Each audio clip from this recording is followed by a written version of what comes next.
Hello, ladies and gentlemen, and welcome to The Lazy Actor, the podcast that goes through the great acting books of history, takes out all the key points, all the best quotes, and tells them to you because you don't have to. So, lazy actors, I'm with Dan Willmott again. Hello, Mr. Dan Willmott. Hello. Veteran actor Dan Willmott. And joining me, as always, is my emotional punching bag / producer of the show, Tim McClarty. Tim, how are you, sir? Fantastic, guys. Ladies and gentlemen, we are about halfway. If for all the people that are watching on our YouTube channel, we are like halfway through this book. Look at that. Halfway through Michael Shurtleff's How to Be an Actor, the first book I ever read about acting. And for those of you not on the YouTube channel, he's right. We are halfway through. Yes. I actually highly recommend people to read this book, even though we're kind of giving you the Coles Notes, the abbreviated version, because of the fake conversations.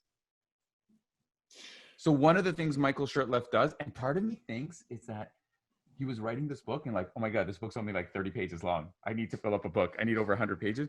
So he makes these like long conversations, these like they read like dialogue in a play, where he's talking to actors and helping them through the process to illustrate the points he's trying to make. And those conversations are great learning mechanisms.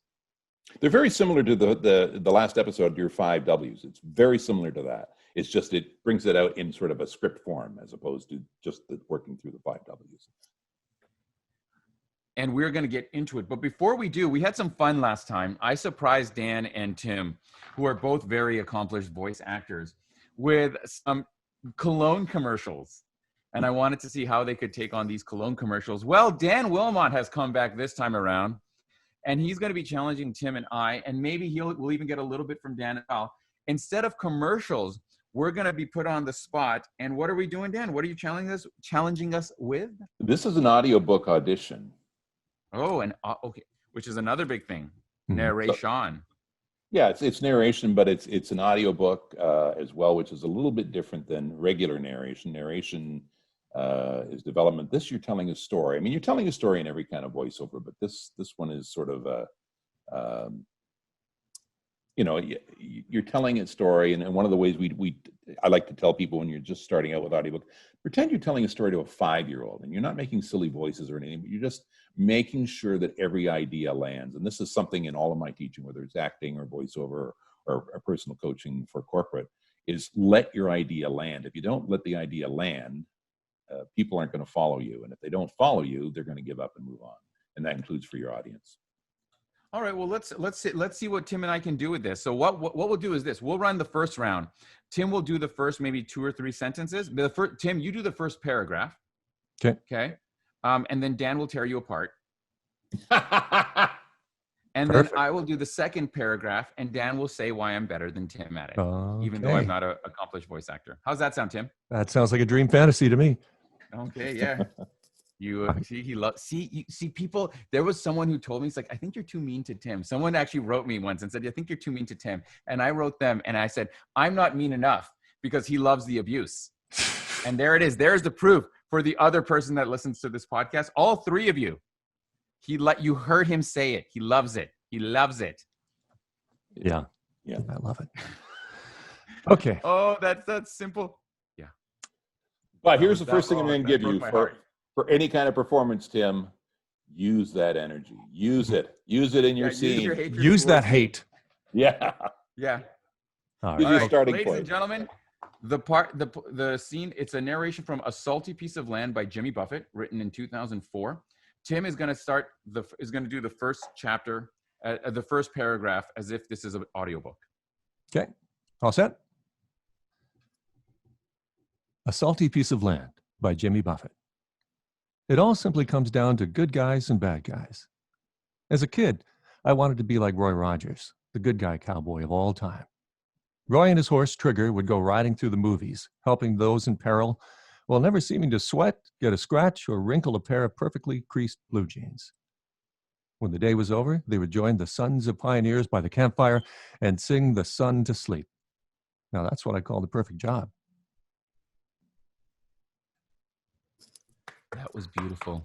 That That's very was good. beautiful. Very good. Ladies and gentlemen, Tim not only does voice work, he offers voice production services. So if you want to sound as good as Tim, radiostudios.com. Dan, what did you think of that?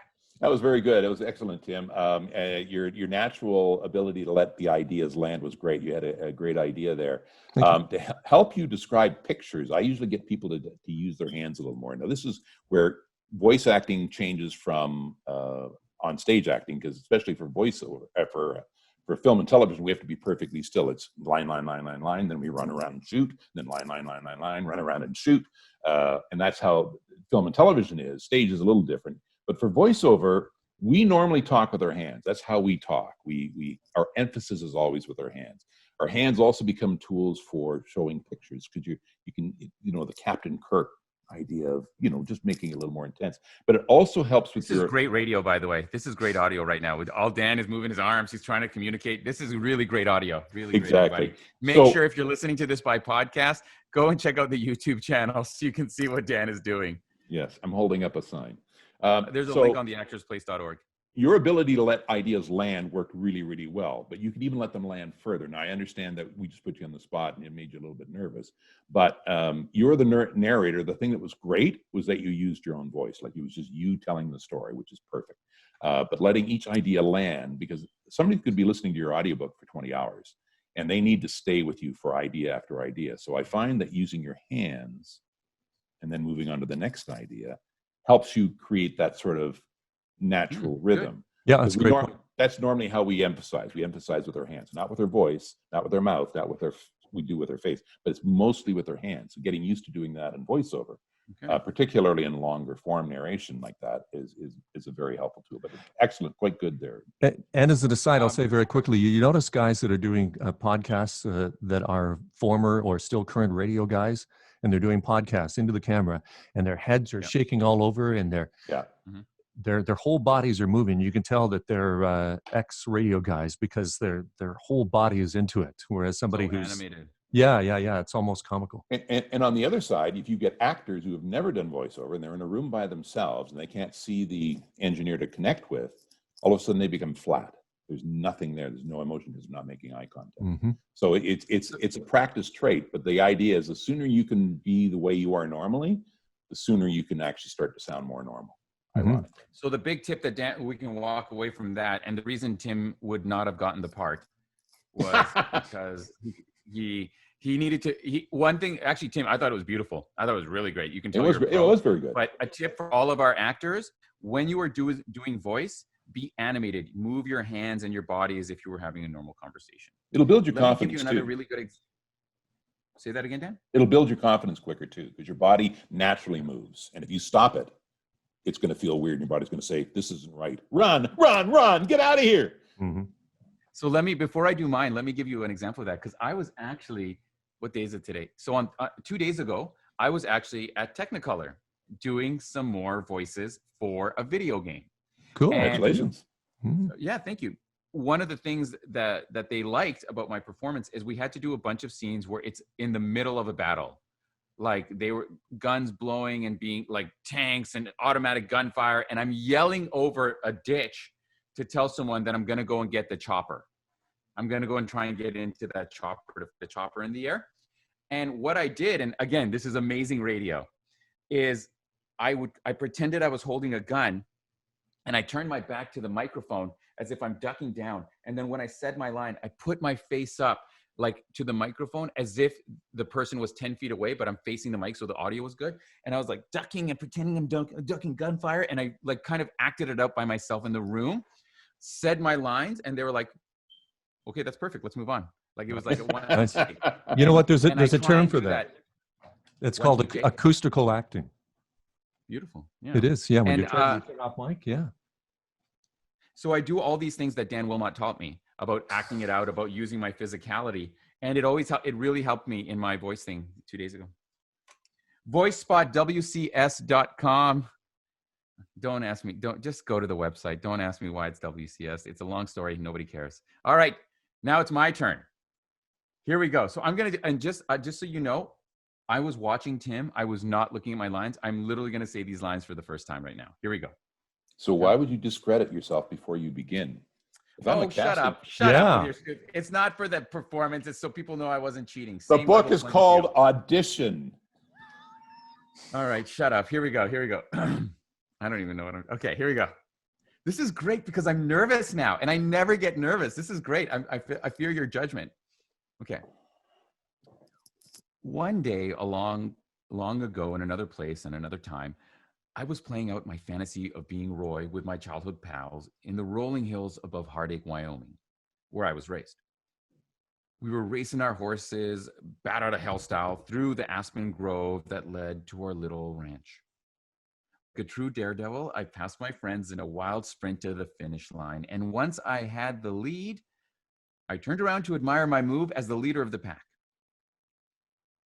The next thing I remember was waking up on the ground, my head covered in blood, my left arm pointing in the wrong direction, and pain. Lots of pain shooting through my young body. That's when I knew that life wasn't a movie. Good. You're gonna do it. You're gonna do it again right away. Just go do it again right away because you now have read it.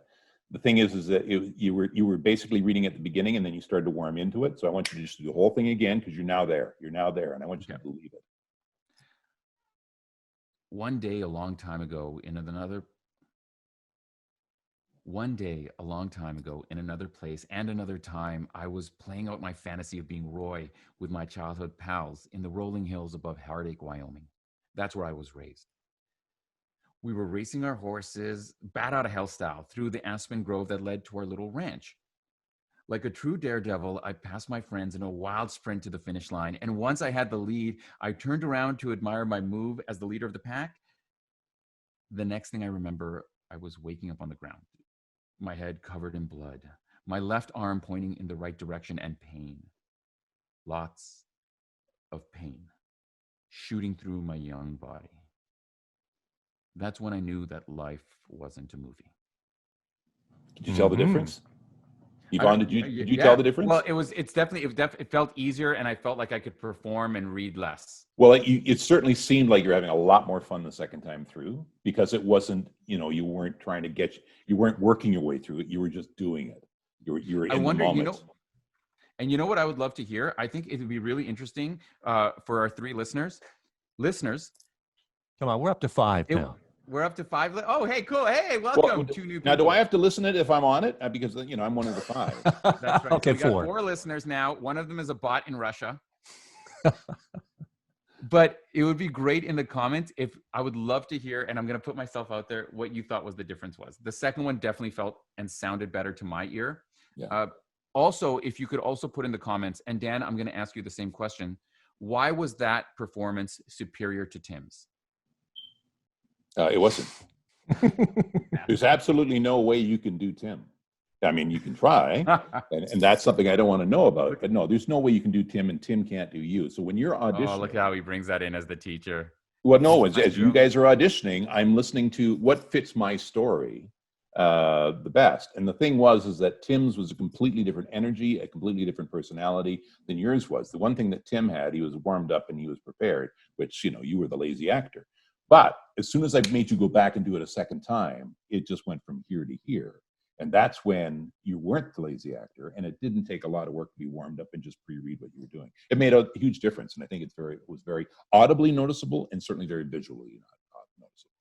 And I think something that you said that stuck out to me is why I can't be Tim and Tim can't be me. And to be very honest, Tim, I thought your performance was lovely. Your performance was lovely.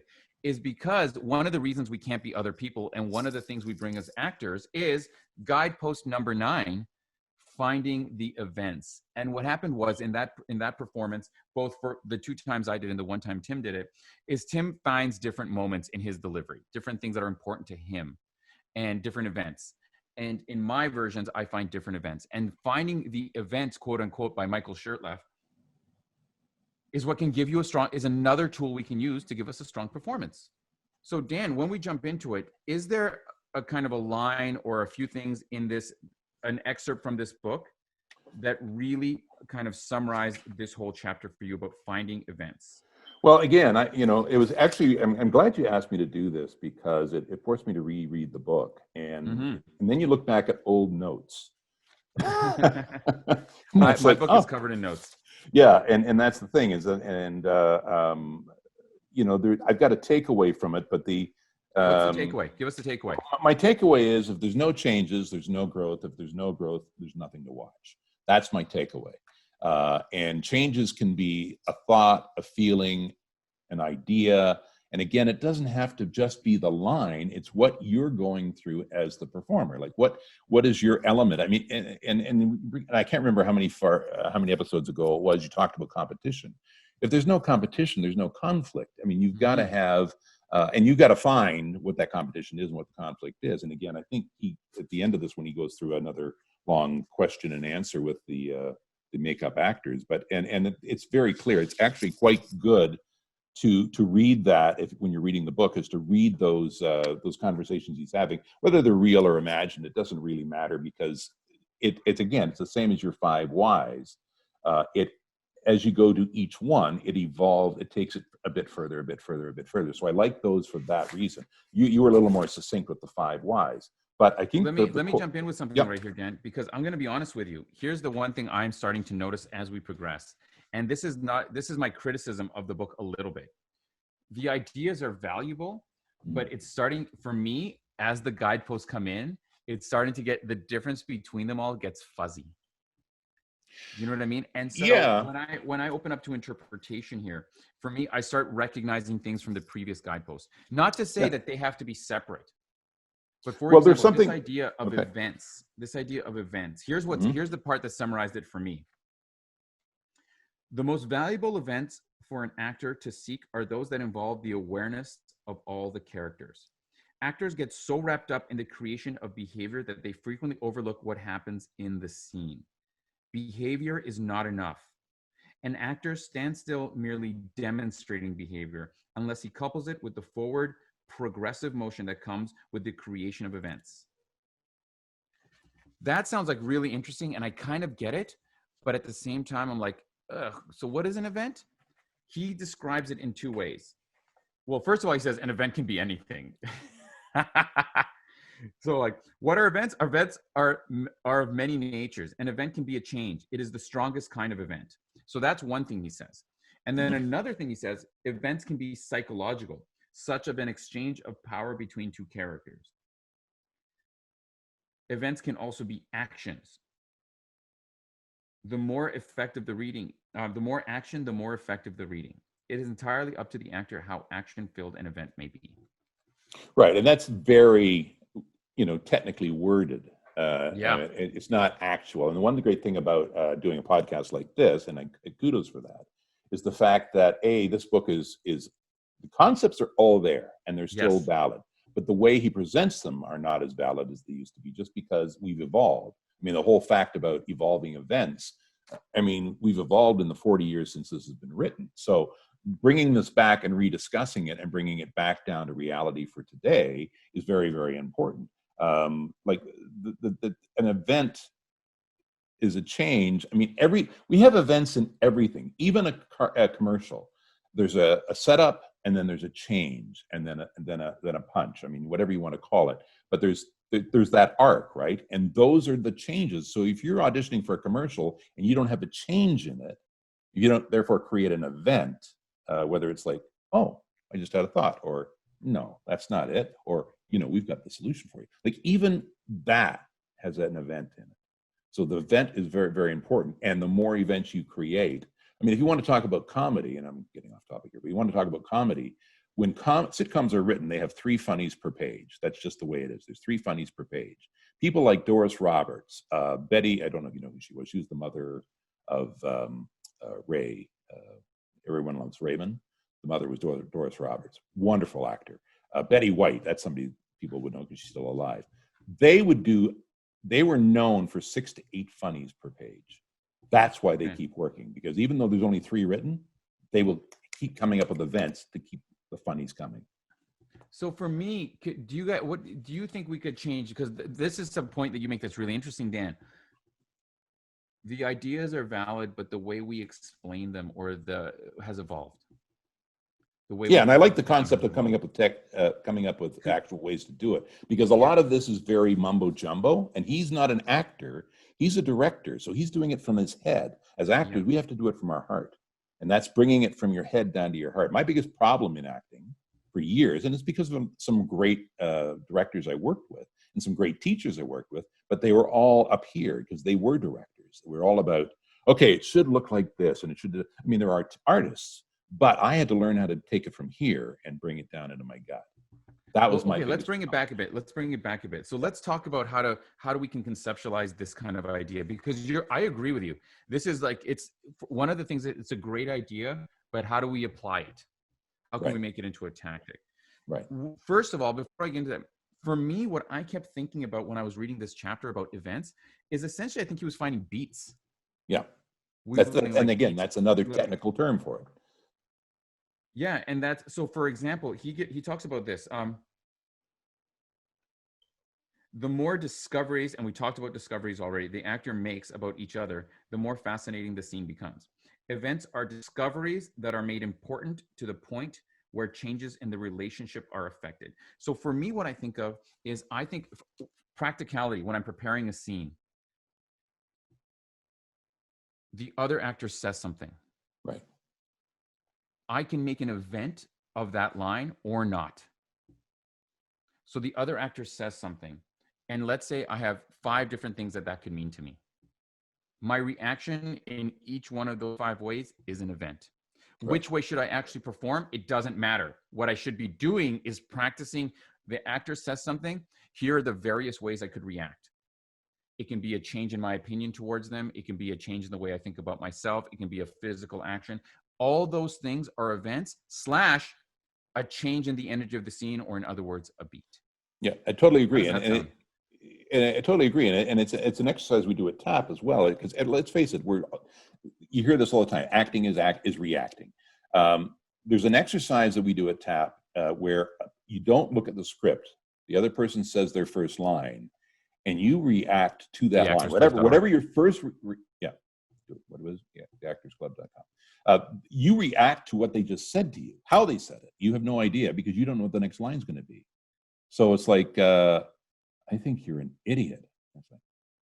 And then you look to see what your line is. And it could be, but you say it the way that you feel, and it takes the scene in a different direction, because we talked about this earlier, is that how we read things on the surface. Whereas when somebody says something to you, I could say, I love you, Yvonne. I love you, Yvonne. I know. I love you, Yvonne. Or, you know what I mean? Like however I say that, if you don't see that in the other actor, you're not going to have a true feeling or a response or a reaction, and therefore not a true event. If you ignore what I'm giving you, then there is no event and there's nothing to watch. But looking at a script, you see a surface, but then how do you feel through it? And I look at events as thoughts and feelings. Like, how does that make me feel? And the thing is, if you're working with a different actor, now one of the great things about film and television, although some actors say, holy shit, is that you don't get to rehearse. Or it depends on the other actors. Not always. No, it's not common that you rehearse. So a lot of reactions can be just like instinctive. You have to be open to whatever they're giving you. If they're giving you like, I hate your fucking guts, even though I'm saying, hey, let's make this work, if you don't see that, if they don't see what they're giving you, the scene's going to fall flat. If it's like, you've got to be able to respond to what's coming at you. Now on stage, you can work that out till it's blue in the face and it can become flat. That's the director's job to keep that energy and that interest in there.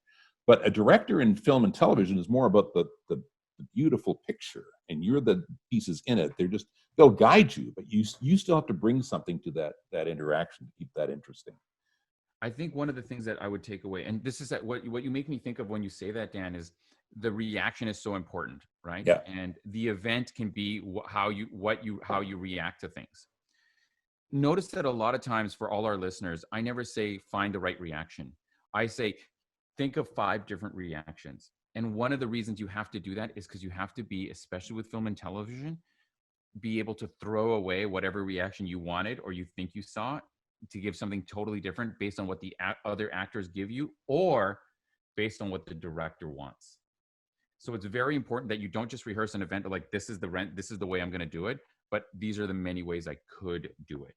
Yeah, some of the best scenes in film and television, and even in stage auditions I've seen as well, but some of the best scenes are things that went off the rails because there was a different reaction you weren't expecting, and you reacted a certain way, and all of a sudden the scene starts to go in a different way that they hadn't originally intended, or even rehearsed for that matter. I've worked with actors you'll do a rehearsal and they sort of do they're just doing a flat reading, and then you get into the scene because they want to look great on camera. I mean, I don't honestly believe they're trying to screw you up, but I wonder sometimes.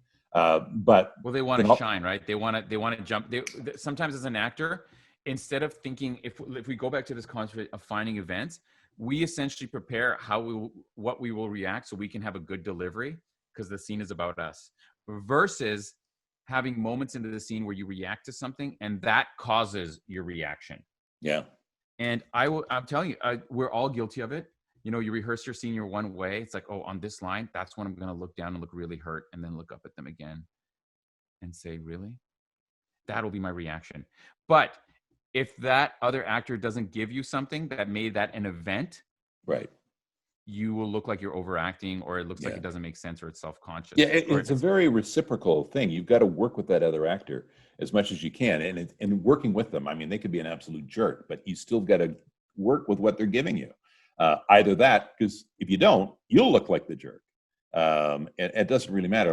Like you know, when we well, you and I have done this, and you've been great. I remember one audition particularly. It was a great scene. It was a great, and I think we just nailed working it. And then you say, okay, now give me something completely different. And I'm like, no, that was perfect. I don't want to give you something different. But the something different. This is an audition I did at an audition. This wasn't a self-tape. That gave me a layer that I went into the original one that I was so, this is so perfect. This is so great. But that gave me an added layer when I went into the audition that I wasn't expecting, because I hadn't thought of going something completely different. It's like blew my mind, because like, okay, well, there is no different, because this is perfect. This is perfect. And actually, this touches on another point, because again, I'm going to be honest with you. The first time I read this book, I stopped reading it around now because I found the ideas very overlapping. It sort of felt a little bit like he was trying to fill up a book with more things. But not that the ideas aren't valid, but here's another thing I wrote. A play must move, it must progress, it cannot stand still. Events make a play progress. Mm-hmm. Characters or behavior alone will not do that. Something has to happen to move the narrative forward. In modern plays, the events are so hidden, they are almost imperceptible. That we talked about that last time. And here's the thing that I wrote down beside it. I wrote improv. Yeah. And one of the things that I think improv teaches us is it's not about finding the solution or finding the answer. It's about exploring the problem. Right. And finding, like, three people do the exact same scene that three totally different ways because they all found different moments of significance. And that could be what an event is, right? Yeah. And not doing it one way, but practicing it all the different ways so that you get different reaction every time. Yeah, How do you feel about that, Dan Willmott? Different thoughts. Right different now, ideas. Dan is just like, yeah. Dan is like, longer? You got it wrong. Dan is like, I've been acting for 173 years. I know how to do it. So one day I'll get it right. But no, I mean, it's like, I don't know if you've seen you must have seen it, but if everybody else has seen the improv, whatever you call it, exercise, where they give you one thing. Okay, here it is. Here's the item. Okay, do a scene. And then they give that same item to somebody else. They have to do a scene. Do a scene. Yes. You've got to have something different for that same thing. It's the same idea you're talking about with, try it 5 different ways, try different responses, because one of them might work with what you're getting, but all 5 together might give you some sort of a depth on what to do. But the idea, and the other thing that improv is good for you, is give you flexibility to be able to not be stuck in the idea you've got in your head, that you are able to, well, I thought he would love me here. Now he hates me. What's going on? I mean, you read the lines totally differently. Yeah. But that thought process has to come out in your next line. Like, what's going on? I mean, and that may not have been something. Yeah. Oh, sorry, Dan. Finish what you're saying. No. That's the thing. That's what I talk about with the thoughts. I mean, I talk about events being thoughts and tactics. It's like, well, I want him to do this. Well, that didn't work. Well, okay, how about this? I mean, there's a thought process that happens that inspires the next event or the next thought or the next tactic. Like, I want him to do this. He's not doing it. Okay. Well, okay. Yeah. Okay. Then I'll do this. And then they say, fuck you. So let me Just jump try- in here because Yeah. we're getting like, see, this is the part of acting that I've always found difficult is when we start jumping through ideas, and this is where the book starts overlapping. So let's do an exercise to really solidify this for the listener. So here's Okay. what we're going to do. In a moment, Tim is going to take off his shirt. Okay. We're going to put it on the YouTube video. Tim? Fat Start chance up of on that YouTube. happening. Okay. All right. Never mind then. So plan B then. Plan B. Let's do, you and I, one of the things we love to do at TAP, Dan, is we love to do the generic scenes Mhm. where it's a scene with no context and just very simple lines. And then we use that scene as the base to add tactics. So let's add events to a scene like this. Let's do, hello, hi, it's me, it's you, you're back, I'm back. How long? I don't know. Okay, okay. See you around? Yeah, see ya. Something like that, okay? Okay. Dan and I are gonna do that back and forth, okay? I have to remember that. Yes, you do. Don't worry, it's okay. Don't worry, you'll be fine. Improvisation! You're a thespian. So what we're going to do, though, is we're going to try and take Michael Shurtleff's idea of an event. An event can be an action. An event can be a change. It can be, that's his big thing, right? An event can be a change. It is the strongest kind of event. It could An also be a event can climax. an event can be a confrontation. And for every confrontation, there's always a result, a consequence for the actor to Exactly. present. An event can be a climax, which is a major turning point in the lives of the character. But So Tim's not let's taking use his these shirt off, ideas. so we can't do the climax. We can't do the climax now. No. But let's pretend that the climax is when you don't hear I'm sorry. There's a point where you're expecting an I'm sorry, Dan. That can be an event. Like this, let's pretend that I didn't know that. And Dan, you can put that wherever you want. In Okay. one of those lines, make that an event. And then Dan, or Tim, why don't you give me something? Let's see. So that's a climax moment. Tim, can you give me another event? Just give me a confrontation, a change, a climax, a consequence, something. How about a consequence? Yeah, you have to give me an example. You let your warranty expire on your car. Oh, for fuck's sake, Tim. Are you even listening to the conversation we're having right now? Apparently not. Okay, so let's have Dan is going to. This is the abuse, the aforementioned. This is the abuse. Yeah, I've been hearing it. Yeah. We were doing so well, Timothy. Tim, I want you like what's the consequence of Dan saying something? The event will be for me a change in my attitude towards him. What should the change be? In my attitude about how I feel. Give me a change from one emotion to another. Disappointment? Okay. So Dan's event is going to be when he doesn't hear the I'm sorry. At some point, he's going to realize, oh shit, he's not going to say I'm sorry here. And then at some point, I'm going to be disappointed in Dan. Where that event happens is up to me. We're going to do the scene 2 times and we'll find disappointment. I'll find disappointment in 2 different places. Dan, you find the anger because you didn't hear I'm sorry in 2 places. Okay? Let's use events. Okay, so first time, let's just do it neutrally to warm up. I'll start. Hello. Hi, It's you. it's me. You're back. I'm back. How long? In a little while. Okay. Okay. See you around. Yeah. See you. That's the scene. So now we got to put an event. We have to make, that was okay. That was nice. But now we got to make that scene move forward with events. So here we go. Hello. Hi. You're back. I'm back. How long? Don't know. A little while.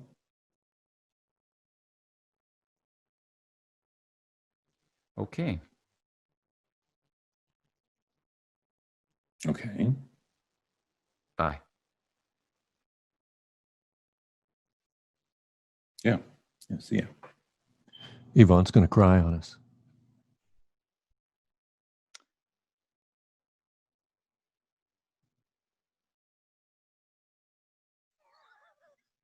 I was in the moment, you son of a bitch. I was That tearing was up beautiful. watching it. That was beautiful. I was really buying that it. was layers there. That was layers. And Yeah. so now the same scene. Thank you very much, Tim. You're beautiful on that. Thank you very much. I think you did a great job, Tim.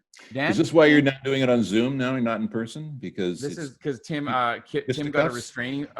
restraining warrant on me. He beats me. He beats him. And that's why you won't take your shirt off. That's right. And scene. Yeah. All right. So now we're going to do that same scene again. Okay.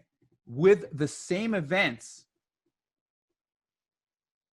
but let's find those events in different places, because as an actor, like Michael Shurtleff said, sometimes in the writing, they're almost non-existent, these events. So it's the actor's job to give significance, to make something that is insignificant significant, to give you a performance. And Tim, this time around, I want you to shut your mouth. I'm just kidding. This time around, Tim, what I'm hoping you'll do is let's see if you can find out the lines where you think something changed for both Dan and I. Okay. Let's see if you can see the events and how it was different from last time. Okay. Okay? Hello. Hi. You're back. Yeah, I'm back. For how long? I don't know, a little while.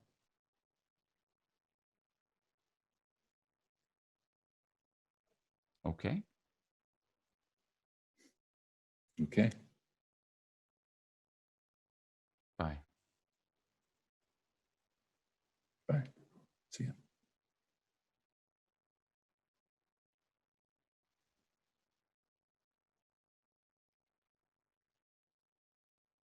Cut. Well, I was waiting for Tim to say something, but he did what he was told. Good. Tim, I know you were in rapt attention just there. Remember, you are on camera, sir. Where was the moments that you, what were the moments? Okay. So that you Dan said hi, and it was an attempt to put normalcy in place. And Dan said, "I'm back." And that's immediately where his tone changed. I was starting to read something into it. And then your long pause before you delivered okay said tons. Oh, so literally literally in my head, I was like, when he said, "I'm not sure," in my head, I was like, so nothing's changed. You're just going to you're here until you want to go and you don't care about any. I had all these thoughts in my head, and that's where I decided to have that disappointment. Yeah, and that's why that's really important to be able to see this. Now, I'm glad you do put this on YouTube as well, and I'm not sure the clarity or not, but because the thing about film and television, it's all about what you're thinking. It shows up in your eyes. It's incredible. It shows up in your eyes. So even though it's just a pause on the podcast, I mean, you could hear through the entire scene. You could hear the changes just hearing it. But watching your eyes going through that process of thinking, "Oh fuck, nothing's changed. We're doing that." You actually went to two or three different thoughts, and that shows up in your eyes, which is what shows up on camera. It's not, all the facial acting. It's in your eyes. It's what you're thinking, not what you're doing on your face. So make sure you check out the lazyactor.com, because we also post, and by we, I mean Tim, because I don't do any of this stuff. We'll also post a video of this whole podcast, so you can see the video version of this as well. Yeah. That was really great. There was a few moments. I love that, Dan. There was a place where you went, like, you started off really happy, and you were like, I felt almost like there was a history there, and then you were trying to like start off on a positive note, because in the history it felt like something bad happened. And then when you realized it wasn't working, you're like, fuck, I fucked this up already. And I got that vibe from you. And so by the end, even though I was disappointed, there was a moment where I felt kind of bad at the end, like, don't be such a dick. And so I made my last line. I decided to make that an event, even though it was bye. I wanted to be like, bye, but I'm sorry. Like, try again. I'm like, I don't know how to react. Like, I try to put something in that. So well done, Dan. Yeah. Well done, Dan Willmott. Again, another amazing podcast that features nothing but visuals. So I want to point out one thing there, because that we have a bunch of those scripts at TAP where there's no context, there's no location, you don't even know the characters there. It's A and B or 1 and 2. That's all there is. We did a TAP Fest challenge, and we did the short films. Yes. That all you could use was one of those scripts. It was the same script, and it had one page, and I think it was like 8 lines on it, and you had to make a short film out of it. So you had to put in context, you had to put We'll do that characters in, again. history. Yeah, it's just a great exercise, and it really because we had, I think, 7 or 8 great films that were completely different, and some of them were like 7-8 minutes long with that one script only. You were not allowed to add any other words. You could only use that script. I mean, actions, anything else you could, other events you could add, but you could only use those words, and it's amazing how much there's there. So don't do the surface read. The surface read, you're cheating yourself.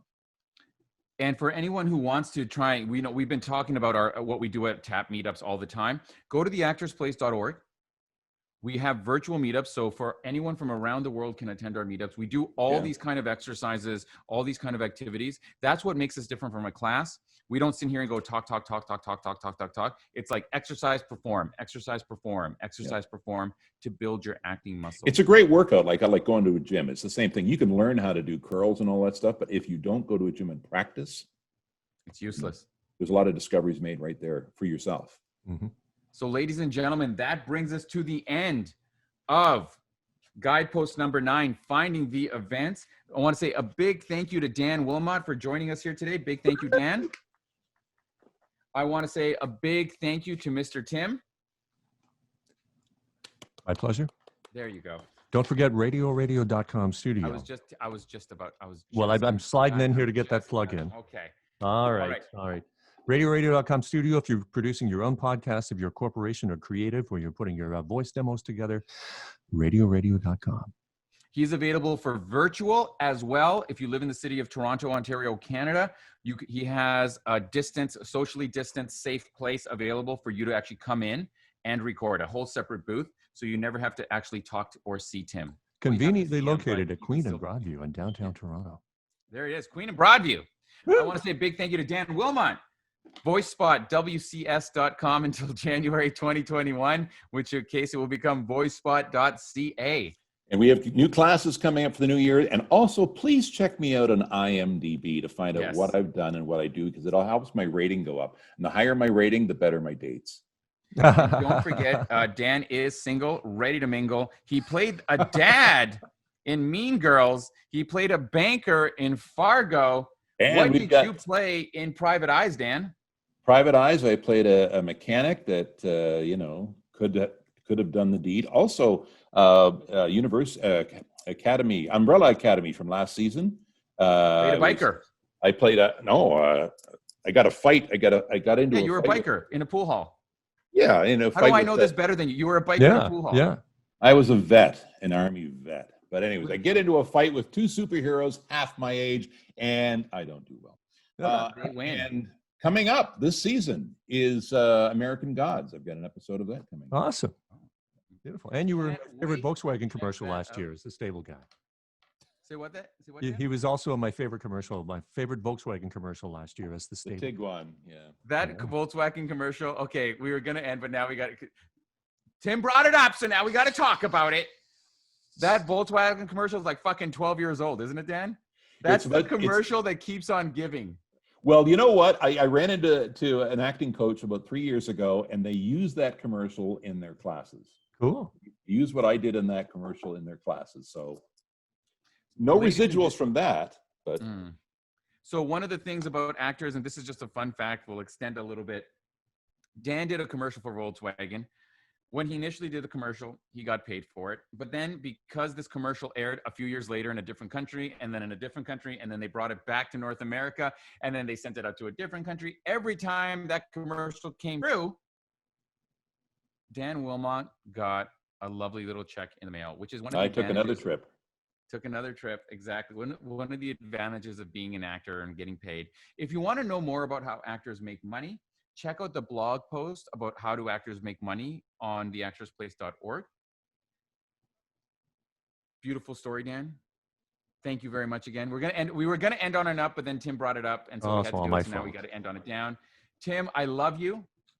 Tim does all the sound production. It makes everything sound and look great, even when we are going virtual. So thank you very much, Tim. I abuse you because I love you, but I couldn't do it without you. God bless. Very definition of a healthy abusive relationship. Dan Willmott, you're an inspiration to us all. Make sure to check him out on IMDb so his rating goes up, and check him out on American Gods coming up in the new year. Theactorsplace.org is the website. Thelazyactor.com is the website. RadioRadio.com is the website.